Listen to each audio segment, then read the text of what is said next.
कार्यक्रम दुनिया के और देशों में भी मुझे जाने का सौभाग्य मिला है,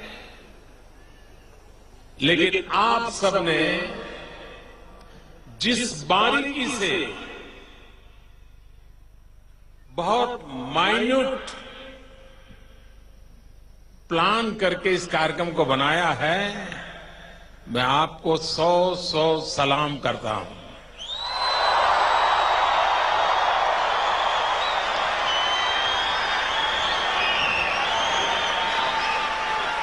जब मैं और राष्ट्रपति जी यहां आ रहे थे तो सारे कलाकार दोनों तरफ खड़े थे।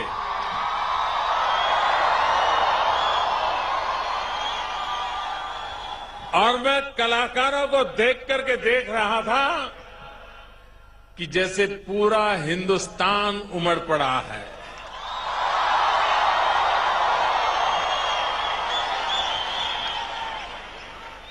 भारत के हर कोने की पहचान, भारत के हर कोने की महक यहां मैं महसूस कर रहा हूं।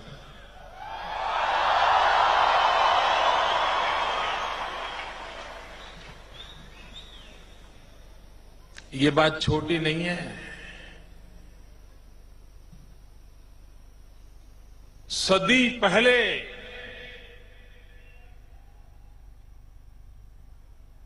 हमारे पूर्वज यहां आए, मजदूर के रूप में आए। कोई उठा करके ले आया, मजदूरी करने के लिए ले आया। किसी की तीसरी पीढ़ी होगी, किसी की चौथी पीढ़ी होगी। बहुत लोग ऐसे होंगे यहां जिन्होंने अब तक हिंदुस्तान की धरती पर कदम रखने का सौभाग्य नहीं पाया होगा।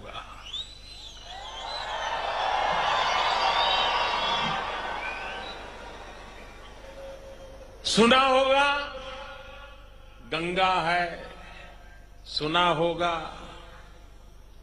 हिमालय है, सुना होगा कोई आसाम है, कोई नागालैंड है, कोई मिजोरम है, लेकिन कभी जाने का सौभाग्य नहीं मिला होगा। कुछ लोग वो भी होंगे जिनका आज हिंदुस्तान में कोई रिश्तेदार है या नहीं, इसका भी पता नहीं होगा। किस गांव से निकले थे, किस इलाके से निकले थे, ये भी पता नहीं होगा। लेकिन इसके बावजूद भी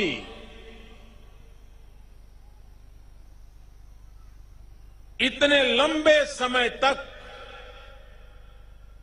आपने अपने आप को जड़ों से जोड़ करके रखा है, ये असामान्य बात है।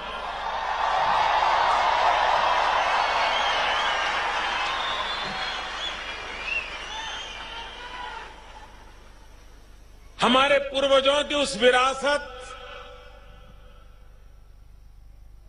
हमारे पूर्वजों के पराक्रम की गाथाएं, हमारे पूर्वजों का मानवता के लिए संदेश हजारों मील दूर रह करके भी आपने जी करके दिखाया। हर हिंदुस्तानी को आप पर नाज है, आपका गर्व करता हूं, आपका अभिनंदन करता हूं।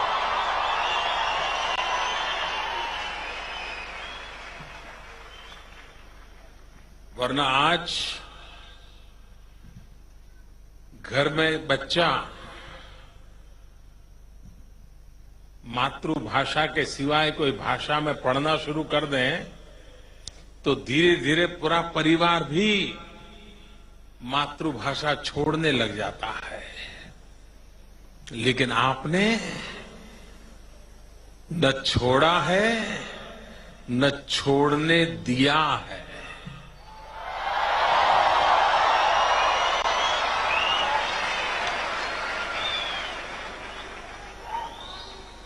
यही तो परंपरा है,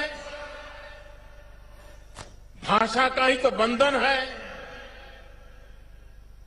जो हमारे भावों को प्रकट करती है। हमारा खान पान, हमारा रहन सहन और हमारे पूर्वजों के प्रति, पराक्रम के प्रति हमारा स्वाभिमान, यही हमें आगे जीने की प्रेरणा देता है। और इसलिए जब यहां आते हैं तो लगता है कि मिनी हिंदुस्तान है।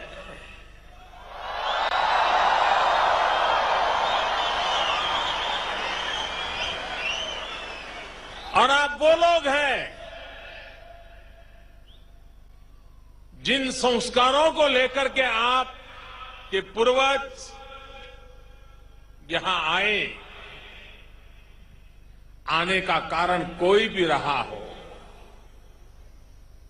मजबूरियां कोई भी रही हो, गीले शिकवे कितने ही क्यों न रहे हो, लेकिन आपने इस धरती को अपना बना लिया और इस धरती के विकास के लिए भी जी जान से जुट गया।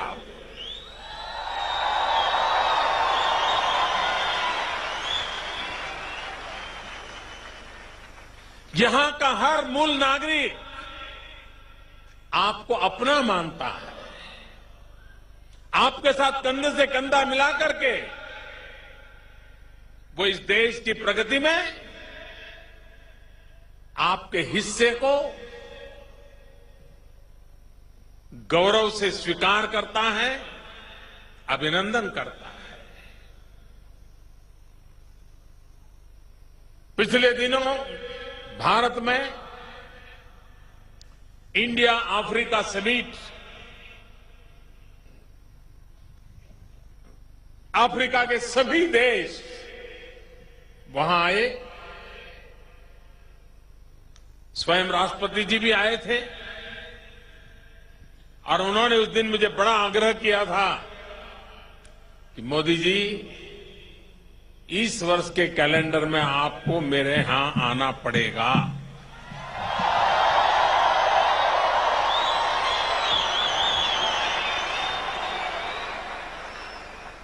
प्यार भी था, हक भी था। और ये वो हक जता रहे थे मुझ पर आप लोगों के कारण।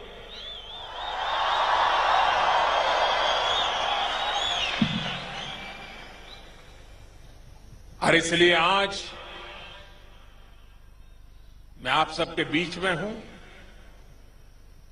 भारत के लिए अफ्रीका के देश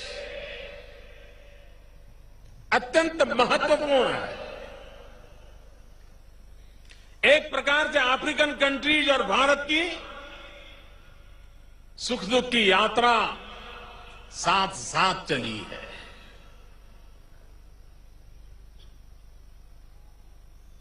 एक दूसरे को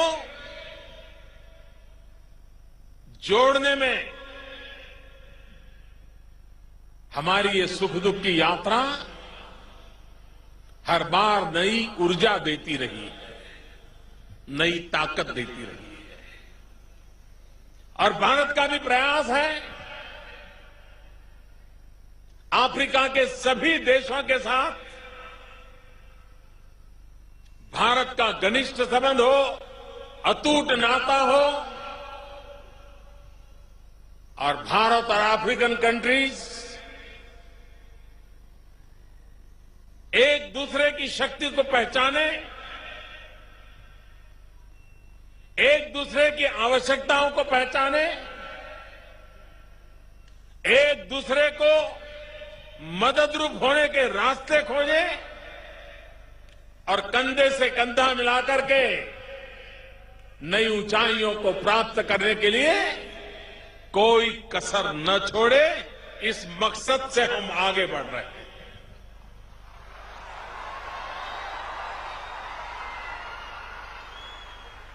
लेकिन हम वहां सिर्फ यहां पर रुकना नहीं चाहते।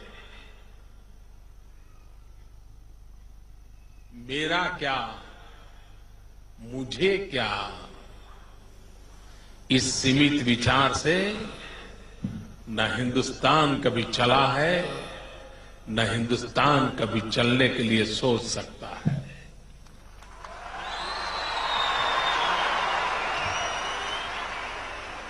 भारत सिर्फ मेरा क्या, मुझे क्या, इस सीमित उद्देश्य को लेकर के विश्व के रंगमंच पर नहीं है। भारत तो वसुधैव कुटुंबकम की भावना लेकर के पला बड़ा है। हम वो लोग हैं जिन्होंने पूरे विश्व को अपना परिवार माना है। हम वो लोग हैं जिन्होंने मानवता को अपनी रगों में जी करके देखा है।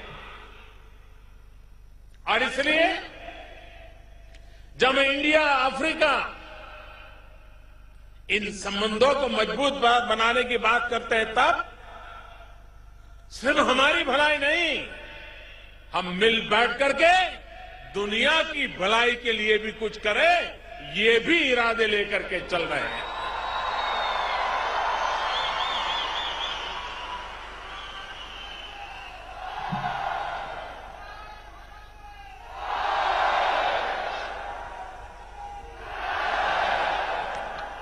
मेरे प्यारे देशवासियों, आप यहां कितने ही दूर क्यों न हो, लेकिन अगर हिंदुस्तान में कुछ भी बुरा हो जाए, कोई कष्ट आ जाए, तो आपको भी पीड़ा होती है कि नहीं होती है? आप भी बेचैन हो जाते हैं कि नहीं हो जाते हैं? रात रात जाग करके खबर लेते हैं कि नहीं लेते हैं? एक कैसा अद्भुत नाता है कि जिस भूमि पे कभी गए नहीं, जिस इलाके को देखा नहीं, जिन लोगों को कभी मिले नहीं, लेकिन उनको अगर पीड़ा होती है तो आप सो नहीं पाते हैं। यही तो मानवता की गुट्टी हमें पिलाई गई है और इसी के लिए तो हम जीते हैं।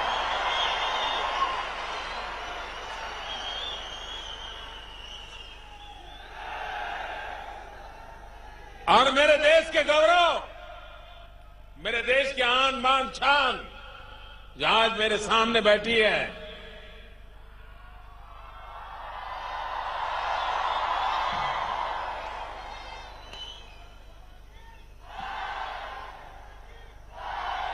सरकार एक विदेश विभाग चलाती है। विदेश विभाग में बड़े बड़े अफसर होते हैं, बाबू होते हैं। भिन्न भिन्न देशों में उनके मिशंस होते हैं, उनके दफ्तर होते हैं। वे कोशिश करते हैं दुनिया को भारत के साथ जोड़ने की। वे कोशिश करते हैं दुनिया भारत को स्वीकार करे, सम्मान करे। वे कोशिश करते हैं कि दुनिया भारत के साथ जुड़े, लेकिन उनकी ताकत बहुत सीमित है। 5, 25, 50 लोग होते हैं मिशन में। दुनिया को जोड़ने की अगर सच्ची ताकत किसी में है तो हर हिंदुस्तानी में है जो मेरे सामने बैठा है।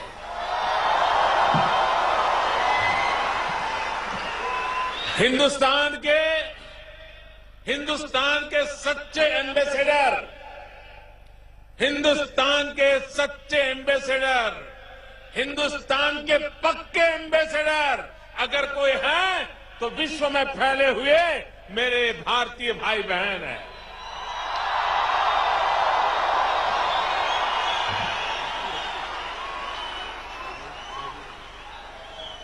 दुनिया में कहीं से भी, दुनिया के किसी भी कोने से, किसी भी देश की तरफ से, मैं दुनिया के कई देश के महानुभावों से मिला हूं, लेकिन अब तक दुनिया के किसी देश ने, किसी देश के मुखिया ने उनके देश में जो हिंदुस्तानी रहते हैं उनके लिए एक शिकायत तक मुझे नहीं की है।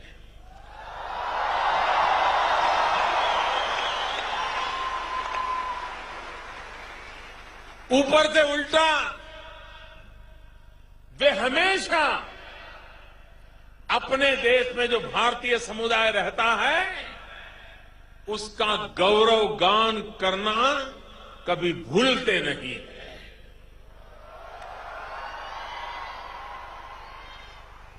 प्यारे भाइयों बहनों, आप कल्पना कर सकते हो कि हिंदुस्तान का कोई प्रधानमंत्री जब दुनिया का कोई मुखिया उसको मिलने आया हो और उस देश में रहने वाले हिंदुस्तानियों की जब तारीफ करता हो तो मेरा सीना कितना चौड़ा हो जाता है, मेरा माथा कितना ऊंचा हो जाता है। ये गौरव हमें आपके कारण मिलता है, आपके व्यवहार के कारण मिलता है।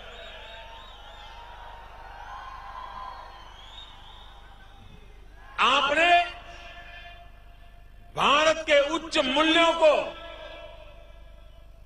दुनिया के सामने जी करके दिखाया है और इसके कारण विश्व के लोगों के मन में भारत के प्रति देखने का नजरिया हम सबको आनंद देता है, वैसा नजरिया बनता है।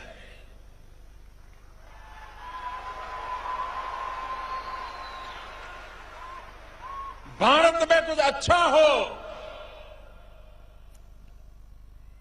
आप खुशियों से भर जाते हो कि नहीं भर जाते हो? भर जाते हो नहीं भर जाते हो?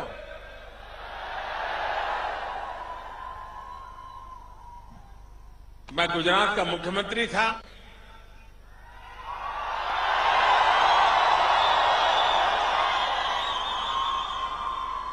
एक बार मैं केरल गया तो केरल में एक कच्छी परिवार के साथ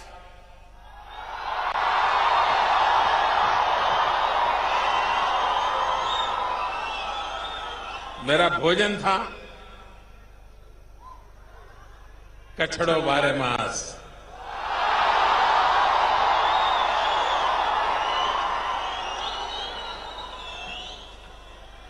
तो बातों बातों में ऐसे ही, उन दिनों केरल में वर्षा के दिन थे तो मैं ऐसे ही वर्षा की चर्चा कर रहा था। मैंने कहा बारिश हुई, बहुत अच्छा लग रहा है, माहौल अच्छा है, लेकिन उन्होंने मुझे कोई रिस्पॉन्ड नहीं किया, वो खुशी में शरीक नहीं हुई। मुझे 3-4 दिन वहां रहना था। जिस दिन मैं निकलने वाला था उस दिन उन्होंने विशेष खाना पकाया, मिठाइयां बनाई और बड़ा खुशी का माहौल था। मैंने कहा क्या बात है, अचानक आज आप इतने खुश नजर आ रहे हो? बोले आपको मालूम नहीं है? मैंने कहा नहीं। अरे बोले अभी अभी खबर आई है कच्छ में बारिश हो गई है।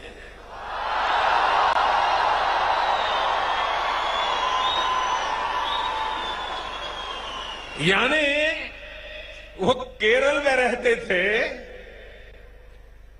भरपूर बारिश थी, लेकिन जब तक कच्छ में बारिश की खबर नहीं आई उनके चेहरे पर खुशी नजर नहीं आई।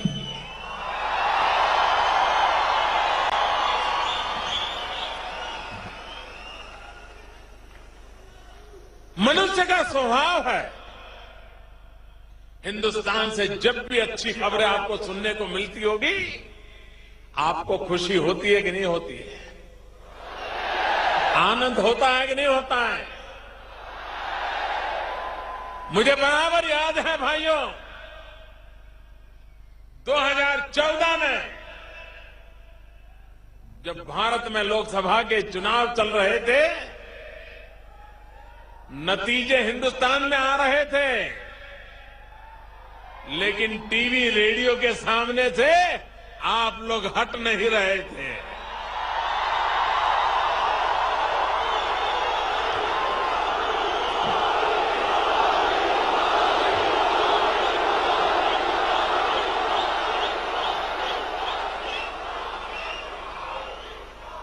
चुनाव के नतीजे हिंदुस्तान में हो रहे थे, प्रधानमंत्री हिंदुस्तान का बनने वाला था, लेकिन मिठाइयां यहां पर बंट रही थी।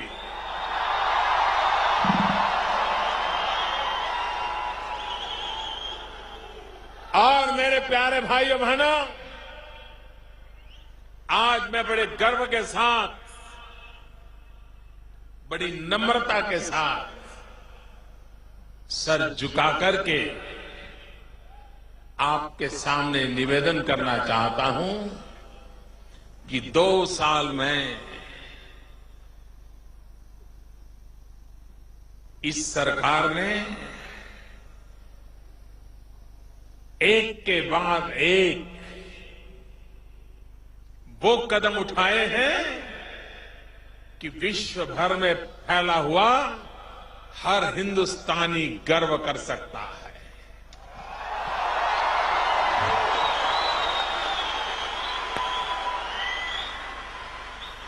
2 साल में सरकार ने ऐसा कोई काम नहीं किया जिसके कारण दुनिया में किसी हिंदुस्तानी को सर झुकाने की नौबत आए, ऐसा एक काम नहीं किया। हर हिंदुस्तानी दुनिया में सर ऊंचा करके दुनिया के सामने आंख में आंख मिला करके बात कर सके, ये ताकत आज हिंदुस्तान में पैदा हुई है भाई।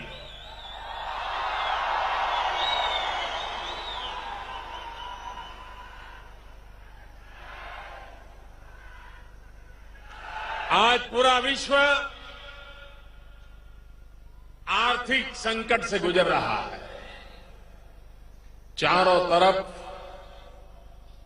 आर्थिक मंदी की खबरें आ रही है। हर किसी को लगता है यार मामला चल नहीं रहा है, कुछ ढीला लग रहा है। मेरे प्यारे साथियों, सारा विश्व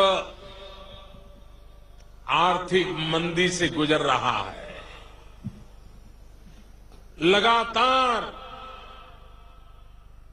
स्थिति कमजोर होती जा रही है। ऐसी स्थिति में एक अकेला हिंदुस्तान दुनिया में तेज गति से आगे बढ़ने वाली आर्थिक स्थिति को पा सका है।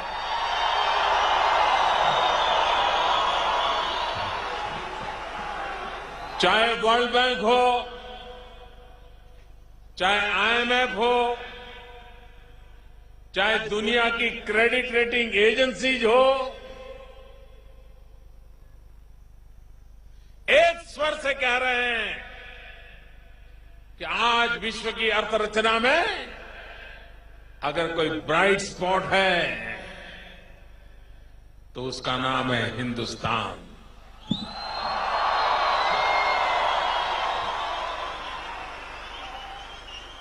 ये अचानक नहीं हुआ है। दुनिया में जब मंदी का दौर हो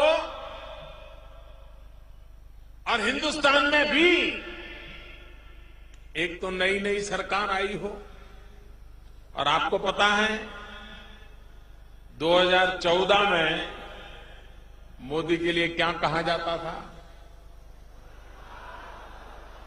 इसको कोई अनुभव नहीं है। ये तो छोटे से गुजरात को देखता था। इसको विदेश विभाग क्या होता है, फॉरेन पॉलिसी क्या होती है, इसको कुछ समझ नहीं है। ये प्रधानमंत्री बनके क्या करेगा, कैसे करेगा? कई सवाल थे और ये सही था कि मैंने प्रधानमंत्री बनने के बाद पार्लियामेंट देखी।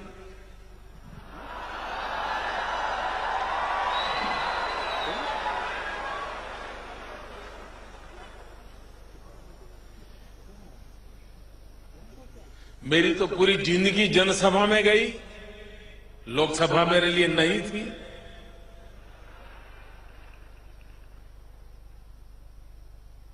आशंकाएं बहुत स्वाभाविक थी। जो मेरे लिए सवाल या निशान उठाते थे, उनके प्रति मेरी कोई शिकायत नहीं है, क्योंकि बहुत स्वाभाविक था। दूसरी तरफ लगातार 2 साल हिंदुस्तान अकाल से पीड़ित रहा। बारिश बहुत कम हुई। कुछ इलाके में पीने का पानी पहुंचाने के लिए ट्रेन लगानी पड़ी।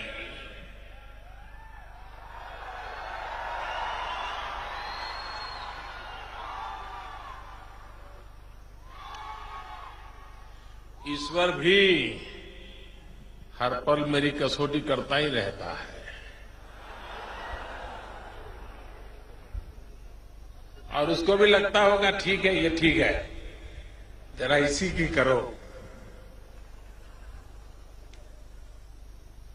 2 साल लगातार अकाल हो, दुनिया में मंदी का दौर हो, मोदी का नया क्षेत्र हो, नया अनुभव हो, इसके बावजूद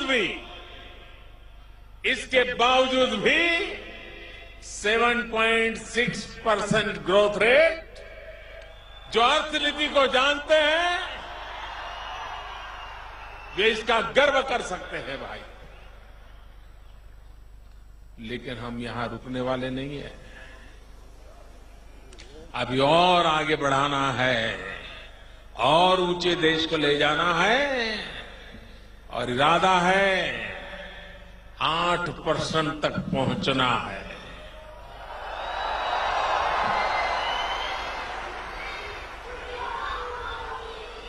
और इसके लिए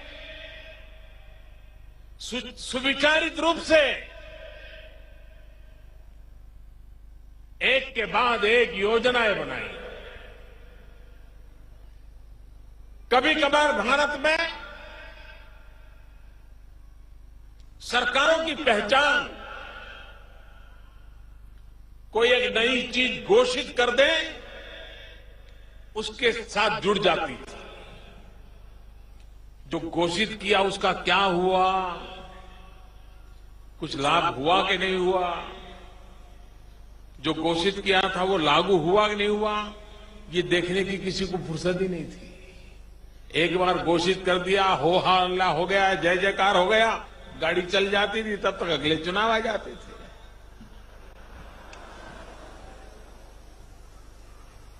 हमने बल दिया गुड गवर्नेंस पर, हमने बल दिया सामान्य मानवी के जीवन में बदलाव आए। जब मैं 15 अगस्त को लाल किले पर से टॉयलेट बनाने की बात कर रहा था, स्वच्छता की बात कर रहा था, तो शुरू में लोग मजाक उड़ाने लगे कि अरे यार, लाल किला, 15 अगस्त, इस आदमी को इतना बढ़िया मौका मिला है और ये देखो प्रधानमंत्री टॉयलेट की बात कर रहा है, स्वच्छता की बात कर रहा है। मेरे प्यारे भाइयों बहनों, बड़ी बड़ी बातें करने के लिए बहुत बार लाल किले का उपयोग हुआ। मेरा आत्मा कहता था हिंदुस्तान के छोटे छोटे लोगों की बात, हिंदुस्तान के छोटे छोटे लोगों के सपने, चाहे वो सपने छोटे क्यों न हो, लेकिन उनके अपने सपने होते हैं। लाल किले की प्राची से कभी उनकी भी आवाज सुनाई देनी चाहिए। और मैंने वक्त रुख बदल दिया, मैंने रास्ता बदल दिया दोस्तों। बड़ी बड़ी बातें बहुत हो चुकी थी, कोई तो हो जो छोटे लोगों की छोटी छोटी बातों को भी तो याद करे। और मैंने देखा है 125 करोड़ देशवासियों की ताकत को मैं भली भांति अनुभव करता हूं दोस्त। और आज देश जो बदल रहा है, आज जो देश आगे बढ़ रहा है, उसका कारण 125 करोड़ हिंदुस्तानी है, 125 करोड़ हिंदुस्तानियों का संकल्प है और 125 करोड़ हिंदुस्तानियों का आगे बढ़ने का इरादा है। यही तो ताकत है। और जनता जनार्दन तो ईश्वर का दूसरा रूप होती है। अरे एक बार जनता जनार्दन ठान ले कि आगे बढ़ना है तो दुनिया की कोई ताकत उन्हें रोक नहीं सकती है। 125 करोड़ हिंदुस्तानियों ने आगे बढ़ने की ठान ली है।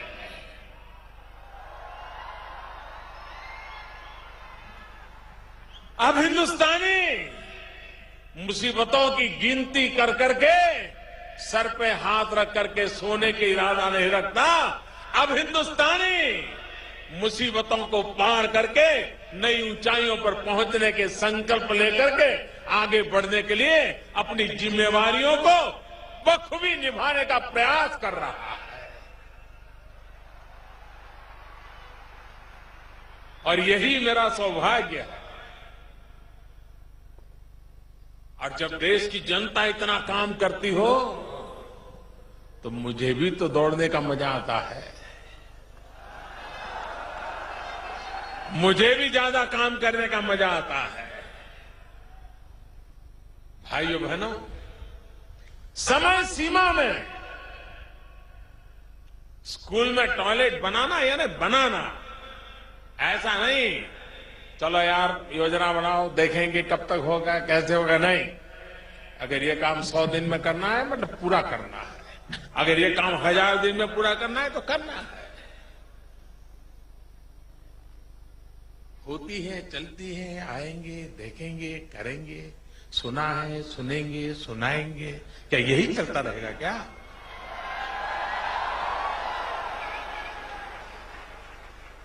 सबसे बड़ा बदलाव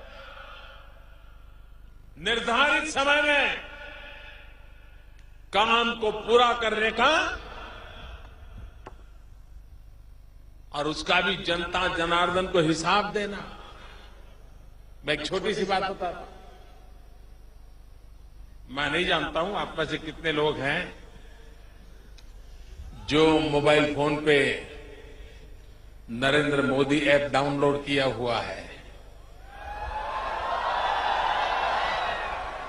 काफी लोग हैं, ऐसा लग रहा है किया है। आप अगर नरेंद्र मोदी ऐप डाउनलोड करके अपने मोबाइल फोन पर मोदी का हर पल का हिसाब, पल पल का हिसाब देख सकते हैं।